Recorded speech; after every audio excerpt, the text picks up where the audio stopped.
નમસ્કાર મિત્રો, મારું નામ પરેશ છે. હું એક ખેડૂત છું અને એક નાનકડા ગામમાં રહું છું. મારું ઘર ગામની બહાર ખેતરમાં જ છે. મારી ઉંમર 30 વર્ષની છે. મારે પોતાની ખેતી છે અને હું ખેતીવાડી કરીને મારું જીવન ગુજારું છું. મારા લગ્ન હજી સુધી થયા નથી. હું એકલો જ રહું છું. નાનપણમાં જ મારા માતા પિતાનું અવસાન થયું હતું. એક દિવસ હું શહેરમાં સરકારી કામે ગયો હતો. કામમાં થોડું મોડું થઈ ગયું અને સાંજના 8 વાગ્યાની બસથી હું ગામડે પાછો આવ્યો. હું ચાલીને જ મારા ઘરે જઈ રહ્યો હતો. રાત થઈ ગઈ હતી. 8:30 વાગી ગયા હતા. મારા ઘરના રસ્તામાં એક સ્મશાન આવે છે. જ્યારે હું સ્મશાન પાસેથી પસાર થતો હતો ત્યારે મારી અચાનક ત્યાં નજર ગઈ. મેં જોયું કે એક છોકરી બેઠી હતી અને તેના રડવાનો અવાજ આવી રહ્યો હતો. હું તે સમયે ડરી ગયો અને સમજી શકતો નહોતો કે શું કરું. મને એવું લાગ્યું કે કોઈ ભૂત પ્રેત હશે, પણ નહીં, તે છોકરી ખરેખર રડી રહી હતી. હું હિંમત ભેગી કરીને તેની નજીક ગયો. મેં જોયું કે તે લગભગ 29 થી 30 વર્ષની હતી. તેની ગોદમાં 3-4 મહિનાનું બાળક હતું. તે બાળકને છાતી સાથે લગાડીને રડી રહી હતી. આ દ્રશ્ય જોઈને મારું હૃદય દુઃખથી ભરાઈ ગયું. હું તેની પાસે જઈને બોલ્યો, "તમે કોણ છો? અને આટલી મોડી રાત્રે આ સ્મશાનમાં શું કરી રહ્યા છો?" અને તે પણ આ નાના બાળક સાથે. પણ તેણે કાંઈ જવાબ આપ્યો નહીં. તે ફક્ત રડતી રહી. મેં બીજી વાર પૂછ્યું, "શું થયું? તમે કેમ રડો છો? મને બધું કહો." થોડી વાર પછી તે મહિલા ધીમેથી બોલી, "હું વિધવા છું. મારા સાસુ સસરાએ મને ઘરમાંથી ધક્કા મારીને કાઢી મૂકી છે." મેં તેને કહ્યું, "પણ આટલી રાત્રે અહીંયા સ્મશાનમાં બેસવું સારું નથી." ત્યારે તે રડતા રડતા બોલી, "આ સમાજના લોકો વચ્ચે રહેવા કરતાં સ્મશાનમાં રહેવું વધુ સારું છે. અહીંયા કોઈ નથી આવતું, કોઈ તકલીફ નથી આપતું, એટલે હું અહીંયા આવી ગઈ." મેં તેને કહ્યું, "તમે મારી સાથે ચાલો, અહીંયા ના બેસો." પણ તે આવવા તૈયાર નહોતી અને મને પણ નાનકડા બાળક સાથે તેને આ રીતે એકલા છોડી દેવી સારું લાગતું નહોતું. તેથી મેં તેનો હાથ પકડ્યો અને તેને મારા ઘરે લાવ્યો. લગભગ 15-20 મિનિટમાં અમે બંને મારા ઘરે પહોંચી ગયા. મેં તેને કહ્યું, "પહેલાં હાથ પગ ધોઈ લ્યો." મેં પણ હાથ પગ ધોયા. પછી અમે બંને ઘરમાં ગયા. મેં લાઇટ ચાલુ કરી. મોડું તો થઈ ગયું હતું, એટલે મારી ગાયો અને ભેંસો જોર જોરથી રગી રહી હતી. તેને પાણી આપવું અને ચારો નાખવો ખૂબ જરૂરી હતો. મેં તેને કહ્યું, "તમે થોડી વાર ઘરમાં બેસો, હું આવું છું." મેં ગાયોને પાણી અને ચારો આપ્યો અને પછી પાછો આવ્યો. મારું ઘર ખૂબ નાનું હતું. ફક્ત 2 રૂમ હતા. જ્યારે હું અંદર ગયો તો જોયું કે યુવતી એક ખૂણામાં પોતાના બાળકને ગોદમાં લઈને બેઠી હતી. મેં તેને પાણી આપ્યું. તેણે પાણી પીધું અને પોતાના બાળકને પણ પીવડાવ્યું. હજી હું શહેરમાંથી આવ્યો હતો, એટલે મેં ખાવાનું બનાવ્યું નહોતું. હું તરત જ રસોડામાં ગયો અને ખાવાનું બનાવવાનું શરૂ કર્યું. થોડા સમયમાં ખાવાનું તૈયાર કર્યું અને 2 થાળી લઈને તેની પાસે આવ્યો. તેની ડીશમાં ભાત, શાક અને રોટલી મૂકી અને તેની સામે રાખીને હું થોડે દૂર બેસીને ખાવા લાગ્યો. પણ તે ખાવાનું ખાઈ રહી નહોતી. ત્યારે મેં કહ્યું, "તમે આમ ખાલી પેટે ન બેસો. તમારે નાનું બાળક છે, તેનું ધ્યાન રાખો. થોડામાં થોડું 2 બટકા ખાઈ લ્યો. રડશો નહીં." તે મારી તરફ જોતી રહી. ખબર નહીં તેના મનમાં શું આવ્યું, પણ તેણે ખાવાનું શરૂ કર્યું. તેને ખાતા જોઈને હું પણ ખુશીથી ખાવા લાગ્યો. ભોજન પૂરું કર્યા પછી મેં તેના માટે એક ખૂણામાં ચટાઈ પાથરી. તેના પર ગોદડી નાખી અને ઓઢવા માટે ચાદર આપી. મેં તેને કહ્યું, "દરવાજો અંદરથી બરાબર બંધ કરી લેજો. હું સામેની ઝૂંપડીમાં સૂઈ જઈશ." તે કાંઈ બોલી નહીં. હું બહાર આવ્યો અને સામેની ઝૂંપડીમાં ગયો. તેની અંદર થોડી સાફ સફાઈ કરી અને હું ચટાઈ પાથરીને સૂઈ ગયો. પણ મારા મનમાં એક જ વિચાર આવતો હતો, આ મહિલા કોણ છે? આટલી મોડી રાત્રે સ્મશાનમાં એકલી કેમ હતી? તેના પર એવું તે કયું દુઃખ આવ્યું હશે? એવા વિચારો કરતાં કરતાં મને ક્યારે ઊંઘ આવી ગઈ ખબર ન પડી. સવારે જાગીને હું રૂમ તરફ ગયો. દરવાજો ખખડાયો તો અંદરથી દરવાજો ખુલી ગયો. બાળક રમતું હતું અને મહિલા ઉઠી ગઈ હતી. હું અંદર ગયો અને રસોડામાં ચા મૂકી. તે મારી પાછળ આવીને બોલી, લાવો ચા હું બનાવું છું. પછી તેણે ચા બનાવી. ત્યાં સુધી હું બહાર આવીને બાળક સાથે રમવા લાગ્યો. તેની સાથે રમતા રમતા મને ખૂબ આનંદ થયો. થોડા સમય માટે મહિલા 2 કપ ચા લઈને આવી. હું બાળક પાસે બેઠો હતો. તે મારી સામે બેસી ગઈ. વારંવાર મારી તરફ જોઈ રહી હતી. મેં તેને ધીમેથી કહ્યું, તમે કોણ છો? ક્યાંથી આવ્યા છો? અને રાત્રે સ્મશાનમાં કેમ બેઠા હતા?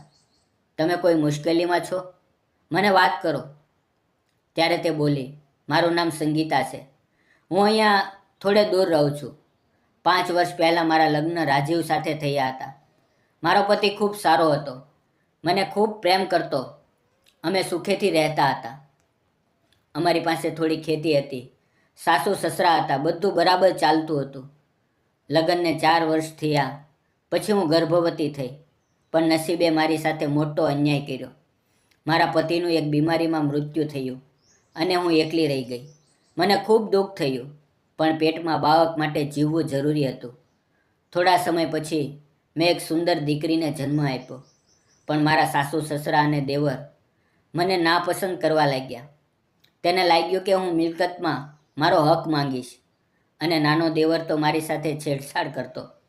આ બધું મને બહુ ખરાબ લાગતું. તેથી મેં ઘર છોડી દીધું અને એક આશ્રમમાં જઈને રહેવા લાગી. ત્યાં પણ કેટલાક લોકો ખરાબ નજરથી મને જોઈ રાખતા. એટલે મેં નક્કી કર્યું કે હું સ્મશાનમાં રહીશ, કારણ કે ત્યાં કોઈ આવતું નથી. પણ ગઈ રાતે તમારી સાથે મુલાકાત થઈ ગઈ અને તમે મને તમારા ઘરે લાવ્યા. તમારો સ્વભાવ સારો છે. તમે મારી સાથે કોઈ ખરાબ વર્તન કર્યું નથી. તમે ખરેખર સારા માણસ છો.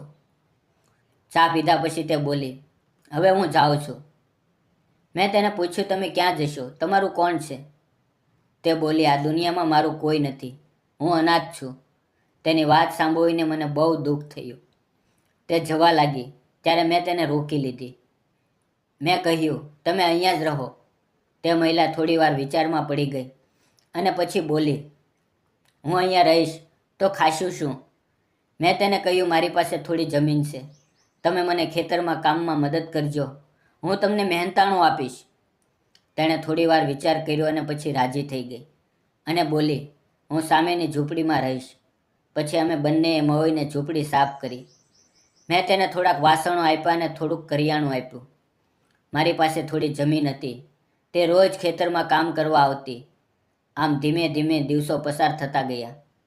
હવે તેને આવ્યાને અહીંયા 2 મહિના થઈ ગયા હતા. તે રોજ મારા માટે જમવાનું બનાવતી. ખેતરમાં ટિફિન લઈને આવતી. તેની પાસે ફક્ત 2 સાડીઓ હતી. હવે સંગીતા મને ખૂબ ગમવા લાગી. તે સુંદર હતી. તેનો સ્વભાવ ખૂબ સારો હતો.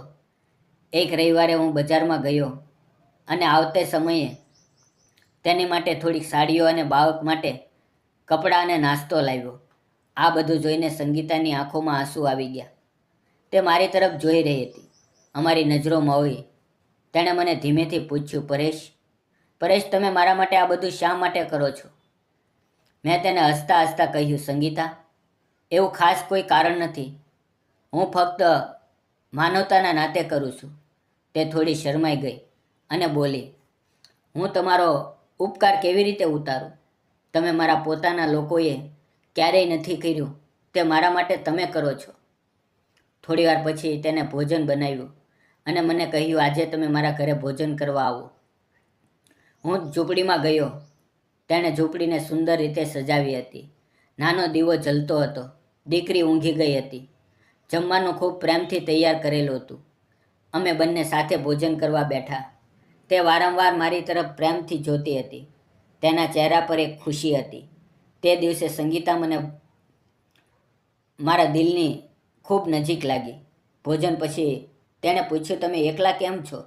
તમારા માતા પિતા ક્યાં છે અને તમારા લગ્ન નથી થયા? મેં તેને કહ્યું, હું નાનો હતો ત્યારે જ મારા માતા પિતા ગુજરી ગયા. હું થોડું ભણ્યો અને ખેતી કરું છું. હજી મારા લગ્ન થયા નથી. આ સાંભળીને સંગીતા ખૂબ દુઃખી થઈ ગઈ. તે મારી તરફ જોઈ રહી હતી. મેં ધીમેથી તેનો હાથ પકડી લીધો. તે સમયે મને મારા દિલની વાત કરવાનું મન થયું. મેં કહ્યું, સંગીતા, હું તારી સાથે લગ્ન કરવા માંગુ છું. મારી વાત સાંભળીને સંગીતાની આંખોમાં આંસુ આવી ગયા. તે ઘણો સમય મને જોતી રહી અને પછી માથું મારી છાતી પર મૂકી દીધું અને રડવા લાગી. થોડા દિવસો અમે એકબીજાને વધુ સમજવા લાગ્યા. અમારો સંબંધ મજબૂત થતો ગયો. 1 મહિના પછી અમે લગ્ન કરવાનો નિર્ણય લીધો. ગામની નજીક આવેલા રામજી મંદિરમાં અમે લગ્ન કર્યા. હવે અમે બંને ખુશીથી જીવન જીવવા લાગ્યા.